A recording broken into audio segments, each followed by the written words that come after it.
What's the most unfair thing a teacher ever did to you? When I was 17, I thought Ms. Hartwell was the coolest teacher at Roosevelt High. She taught advanced creative writing and had this reputation for being tough but fair. Her classroom walls were covered with published stories from former students. I wanted my work up there more than anything. For our final project, we had to write a 5,000-word short story on any topic. I'd been working on mine for months. A psychological thriller about a girl who discovers her neighbor is hiding something sinister. I spent weeks perfecting every sentence, staying up until 3 a.m., polishing dialogue and building suspense. The night before it was due, I printed it out and read it one final time. I knew it was good, really good, maybe the best thing I'd ever written. 2 weeks later, Ms. Hartwell handed back everyone's papers except mine. "Lydia, please stay after class," she said, her voice cold. My stomach dropped. When the room emptied, she pulled out my story and slammed it on her desk. "Where did you get this?" she demanded. I stared at her, confused. "What do you mean?" "Don't play dumb. This is clearly plagiarized. There's no way a high school student wrote something this sophisticated." The words hit me like a slap. "I wrote every word myself. I can prove it. I have all my drafts saved on my computer." She crossed her arms. "Anyone can create fake drafts. I've been teaching for 20 years. I know student work when I see it, and this isn't yours. But it is mine.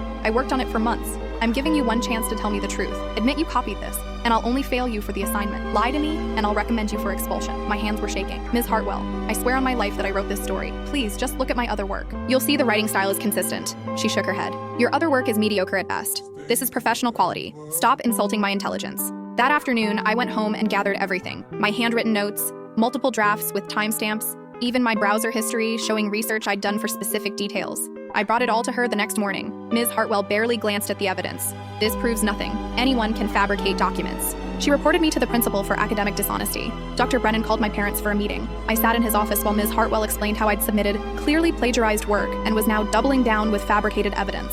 My dad looked at me with disappointment I'd never seen before. "Lydia, just tell the truth. We'll figure this out." "I am telling the truth," I screamed, tears streaming down my face. "I wrote that story." Dr. Brennan reviewed my file. "Lydia's always been an exemplary student, but this is a serious accusation." Ms. Hartwell leaned forward. "I've been teaching longer than she's been alive. I know plagiarism when I see it." They gave me a 0 on the assignment and put a note in my permanent file. Ms. Hartwell announced to the class that plagiarism wouldn't be tolerated, while staring directly at me. My classmates whispered behind my back. My best friend Donovan was the only one who believed me. For weeks, I felt like I was drowning. My GPA dropped. College applications were due soon. The shame followed me everywhere. Then I discovered something that changed everything. I was researching colleges online when I stumbled across a literary magazine from 2019. My blood froze. There was my story, word for word, published under Ms. Hartwell's name. I couldn't fit what happens next in this short video. Watch the rest down below.